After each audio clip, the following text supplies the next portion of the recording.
এটা আপনাকে মেরে ফেলবে। এটা একটা সিল করা প্যাকেটের জিনিস, 2 মিনিটের মজা আর সারা জীবনের শাস্তি। বন্ধুরা, আপনারা কি জানেন যে নুডলস আর চিপসের মতো এইসব প্যাকেটজাত জিনিসের মধ্যে শূকরের চর্বি মেশানো হয়? এবং আপনারা কি জানেন কারখানায় কাজু কিভাবে তৈরি হয়? যদি আপনারা মনে করেন যে কাজু সরাসরি গাছ থেকে পেরে বাজারে পাঠানো হয়, তাহলে আপনারা ভুল করছেন, কারণ কাজুর কাঁচা ফল বিষাক্ত।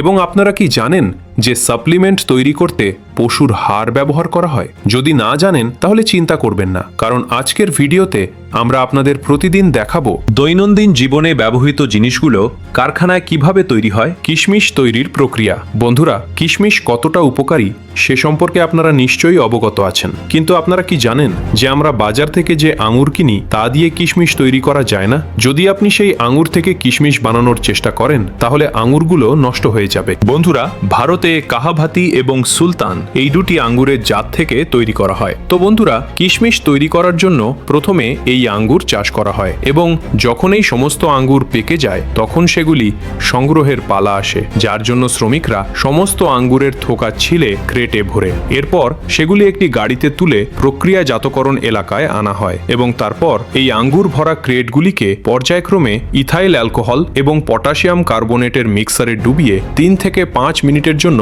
রেখে দেওয়া হয়। এর ফলে আঙুরের সমস্ত ব্যাকটেরিয়া ও ছত্রাক ধ্বংস হয়ে যায় এবং এই রাসায়নিকগুলির কারণে আঙুর শুকানোর প্রক্রিয়াও ত্বরান্বিত হয়, যা একটি ভালো দিক।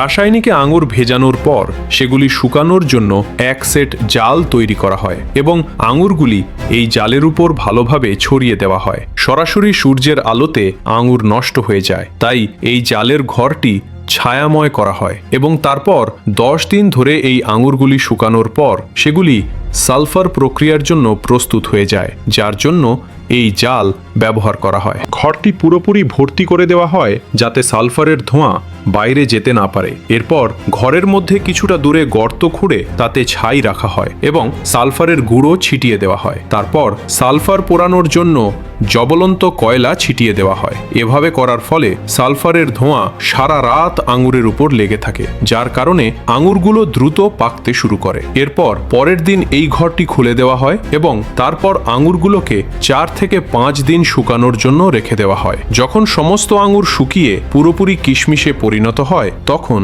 এই কিশমিশগুলো বের করে ক্রেটে ভরা হয়। এরপর সেগুলোকে পরিষ্কার করার জন্য প্রক্রিয়াজাতকরণ কারখানায় নিয়ে আসা হয়। কারখানায় আনার পর প্রথমেই কিশমিশগুলোকে পরিষ্কার করার মেশিনে রাখা হয়, যেখানে কনভেয়ার বেল্টের সাহায্যে কিশমিশগুলো যখন ভাইব্রেটিং মেশিনে পৌঁছায় তখন এই মেশিনটি ভাইব্রেটিং সিস্টেমের সাহায্যে স্বয়ংক্রিয়ভাবে কিশমিশের মধ্যে থাকা ডান্ডিয়া এবং আবর্জনা আলাদা করে ফেলে এবং তারপর আলাদা করা কিশমিশগুলোকে জল প্রক্রিয়াজাতকরণের মধ্যে দিয়ে পাঠানো হয়, যাতে কিশমিশের উপর থাকা রাসায়নিক পদার্থ এবং ধুলাবালি ইত্যাদি ভালোভাবে পরিষ্কার হয়ে যায় এবং পরিষ্কারের কাজটি সম্পন্ন হয়। এই প্রক্রিয়া সম্পন্ন হওয়ার পর এই ভেজা কিশমিশগুলো একটি ড্রায়ার মেশিনে শুকানো হয় এবং কিশমিশগুলো শুকিয়ে গেলে সেগুলোকে চূড়ান্তভাবে প্যাকেট করে বাজারে পাঠানো হয়। ওয়াইন তৈরির প্রক্রিয়া। বন্ধুরা, যেহেতু আমরা আঙুর নিয়ে কথা বলছি, চলুন দেখে নেওয়া যাক কারখানায় এই আঙুর থেকে কিভাবে ওয়াইন তৈরি করা হয়। বন্ধুরা, পৃথিবীর প্রতিটি কোণায় আঙুরের ওয়াইনের অনুরাগী মানুষ খুঁজে পাওয়া যায়, কিন্তু আপনারা কি জানেন যে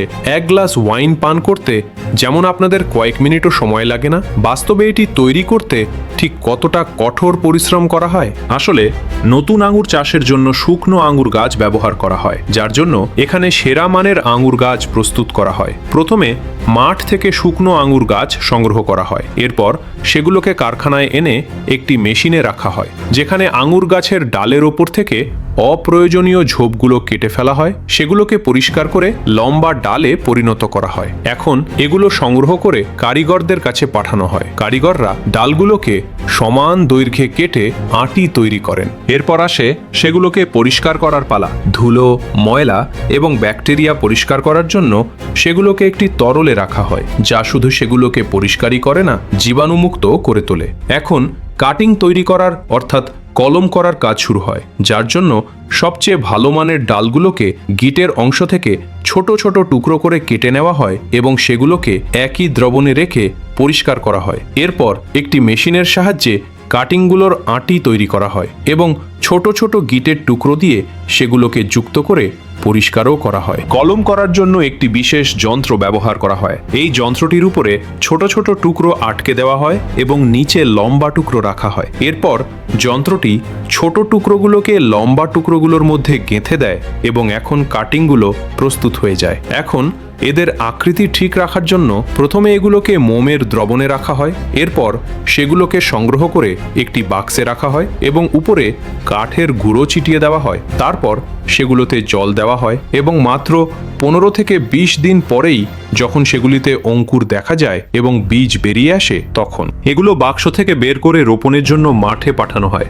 যেখানে এদের চমৎকার যত্ন নেওয়া হয় এবং উৎকৃষ্ট মানের ওয়াইনের জন্য আঙুরের ফসল প্রস্তুত করা হয়। যখন এই ফসল সম্পূর্ণরূপে প্রস্তুত হয়ে যায়, তখন ওয়াইন তৈরির প্রক্রিয়া শুরু হয়। এর জন্য প্রথমে লতা থেকে পাকা কালো আঙুর ছিঁড়ে সংগ্রহ করা হয়। তারপর সেগুলো কারখানায় এনে জল দিয়ে ভালোভাবে ধুয়ে ক্র্যাশিং মেশিনে রাখা হয়, যেখান থেকে ওয়াইন তৈরি শুরু হয়। ক্র্যাশিং মেশিনে প্রস্তুত মিশ্রণটিতে আঙুর থাকে, খোসা এবং রস উভয়ই মেশানো হয়। এখন এতে সঞ্চিত পুষ্টি উপাদান যোগ করার প্রয়োজন হয়। এই সঞ্চিত পুষ্টি উপাদান যোগ করার পর এটিকে 2 থেকে 3 দিনের জন্য গাজনের জন্য রেখে দেওয়া হয়। এখন এই প্রক্রিয়ার পরে ওয়াইনে অ্যালকোহল যোগ করার পালা আসে। সাধারণত ওয়াইনে 15 থেকে 20% অ্যালকোহল গাজন করা হয়। এরপর অবশিষ্ট আঙুরগুলোকে একটি প্রেসার মেশিনে রেখে 2 টন চাপে চাপ দেওয়া হয়। তারপর ওয়াইনটাইনটি ছেঁকে নিয়ে পরিপক্ক হওয়ার প্রক্রিয়ার জন্য পাঠানো হয়। যে সময়ের জন্য ওয়াইনটি প্রস্তুত করা হয়, সেই সময় থেকে বছর গড়ানোর সাথে সাথে এর পরিপক্ক হওয়ার প্রক্রিয়াটি আরও খারাপ হতে থাকে। ওয়াইন বছরের পর বছর ধরে কাঠের ব্যানারে সংরক্ষণ করা হয়। এরপর অবশেষে ওয়াইনটি প্রস্তুত হয়ে যায় এবং প্যাকিং করে বাজারে পাঠানো হয়। কাজু তৈরির প্রক্রিয়া বন্ধুরা, শিশু হোক বা প্রাপ্তবয়স্ক, সবাই কাজু পছন্দ করে। কিন্তু আপনারা কি জানেন কাজু কিভাবে তৈরি হয়? এবং যদি আপনারা মনে করেন যে কাজু গাছ থেকে পেড়ে সরাসরি বাজারে পাঠানো হয়, তাহলে আপনারা ভুল। কারণ কাজুর কাঁচা ফল বিষাক্ত, তাই এটি প্রক্রিয়াজাতকরণ ছাড়া বাজারে বিক্রি করা যায় না। বন্ধুরা, কাজু ফলকে কাসিও অ্যাপল বলা হয়, যার নিচের অংশে কাজু পাওয়া যায়। এর একটি বি আকৃতি আছে এবং এর মাঝখানে কাজু থাকে, আর এর উপরের অংশ থেকে অ্যালকোহল তৈরি করা হয়। তো বন্ধুরা, এটি প্রক্রিয়াজাত করার জন্য গাছ থেকে কাজু ফল পেড়ে কারখানায় আনা হয়। কারখানায় প্রথমে কাজু ফল থেকে এর বীজগুলো আলাদা করা হয় এবং তারপর এই বীজগুলো 3 থেকে 4 দিন রোদে শুকানো হয়। এরপর এই শুকনো কাজু বীজগুলোকে উচ্চ তাপমাত্রার বাষ্পে সিদ্ধ করা হয়। এটি করা প্রয়োজন কারণ এতে বিষাক্ত রাসায়নিক পদার্থ থাকে যা বিপজ্জনক এবং এর খোসাকে সম্পূর্ণরূপে নষ্ট করে দেয়। কাজু বাদামের খোসা পোড়ানো হয় এবং সেদ্ধ করার পর যন্ত্রের সাহায্যে এর আবরণটি ছাড়িয়ে নেওয়া হয়, কারণ কাজু বাদামের উপরের আবরণটি খুব শক্ত। আবরণটি ছাড়ানোর পর কাজু বাদামের গায়ে একটি পাতলা খোসা থাকে, যা ছাড়ানোর আগে সেঁকে নেওয়া হয়, কারণ কাঁচা কাজু বাদামও রান্না করা প্রয়োজন এবং তা করলে এর ভেতরের আঠালো তরলও বাষ্পীভূত হয়ে যায়। এরপর সেঁকার পর কাজু বাদামের পাতলাতলা খোসাটিও ছাড়িয়ে নেওয়া হয় এবং সবশেষে কাজু বাদাম পরিষ্কার ও গুঁড়ো করে প্যাকেটজাত করা হয়। সাবান তৈরির প্রক্রিয়া। সবাই সাবান ব্যবহার করে, কিন্তু কারখানায় কিভাবে সাবান তৈরি হয় তা কেউ জানে না। দেখুন বন্ধুরা, সাবান তৈরি করতে প্রথমে একটি বড় ট্যাঙ্কে পশুর চর্বির সাথে কস্টিক সোডা মেশানো হয় এবং তারপর তাতে জল যোগ করে 15 থেকে 20 মিনিট ধরে ফোটানো হয়। এরপর এই তরলটি ছোট ছোট ছিদ্রের মাধ্যমে প্রচণ্ড চাপে কনভেয়ার বেল্টে ছেড়ে দেওয়া হয়। এই চাপের কারণে কনভেয়ার বেল্টে যাওয়ার সময়ই এই তরলটি শক্ত হতে শুরু করে। এরপর এই মিশ্রণটি 2টি রুলারের মাঝখান দিয়ে চালনা করা হয়, যেখান থেকে মিক্সারটি পাতলা ফিতার মতো বেরিয়ে আসে এবং এখন এই পাতলা ফিতাগুলোকে গ্রাইন্ডারে দিয়ে ছোট ছোট টুকরো করে কাটা হয়। এরপর এটিকে অন্য একটি পাত্রে রেখে কোম্পানি তাদের পণ্য অনুযায়ী রং ও সুগন্ধের জন্য সুগন্ধি তেল যোগ করে তারপর এটিকে ভালোভাবে মিশিয়ে একটি বড় ছাঁচে চাপ দেওয়া হয়, যেখান থেকে সাবানের লম্বা বার বেরিয়ে আসতে শুরু করে এবং তারপর একটি কাটার মেশিন এই লম্বা সাবানের বারগুলোকে ছোট ছোট টুকরো করে কেটে ফেলে। এরপর কোম্পানিগুলো তাদের পণ্য নিজ নিজ বাজারে বিক্রি করে। কোম্পানির মতে তারা সাবানে ব্র্যান্ডিং করে এবং তা প্যাক করে। বন্ধুরা দেখুন কারখানায় কিভাবে বর্জ্য প্লাস্টিক থেকে কাপড় তৈরি করা হয়। বর্জ্য প্লাস্টিক থেকে কাপড় তৈরি করার জন্য প্রথমে সারা বিশ্ব থেকে প্রচুর পরিমাণে বর্জ্য প্লাস্টিক সামগ্রী কারখানায় আনা হয়। এরপর এই সমস্ত বর্জ্য প্লাস্টিক সামগ্রী একটি কনভেয়ার বেল্টে রেখে সবচেয়ে বেশি বর্জ্য প্লাস্টিক আলাদা করা হয় এবং তারপর এই বর্জ্য প্লাস্টিক সামগ্রী একটি ক্র্যাশার মেশিনে রেখে গুঁড়ো করা হয়। এরপর এই মিহি প্লাস্টিক গরম জলে রেখে ফোটানো হয় এবং যখন প্লাস্টিকটি সম্পূর্ণ পরিষ্কার হয়ে যায় তখন একটি চালুনির সাহায্যে এই প্লাস্টিকগুলিকে ছেঁকে বের করে নেওয়া হয়। এরপর এই প্লাস্টিকগুলিকে একটি ঘূর্ণায়মান মেশিনে রেখে শুকানো হয় এবং তারপর এই শুকনো প্লাস্টিকের গুঁড়ো এই মেশিনে দেওয়া হয়। প্লাস্টিকের গুঁড়োটি উচ্চ তাপমাত্রার মধ্য দিয়ে যায় এবং লম্বা প্লাস্টিকের সুতার আকারে বেরিয়ে আসে। এরপর এটিকে উত্তপ্ত করে ফাইবার তৈরি করা হয়। এই ফাইবারটি তুলার আকারে থাকে। এরপর তুলা থেকে সুতা তৈরি করা হয় এবং সুতা থেকে কিভাবে পোশাক তৈরি হয় সম্পূরক তৈরি সম্পর্কে আপনার অবশ্যই জানা উচিত।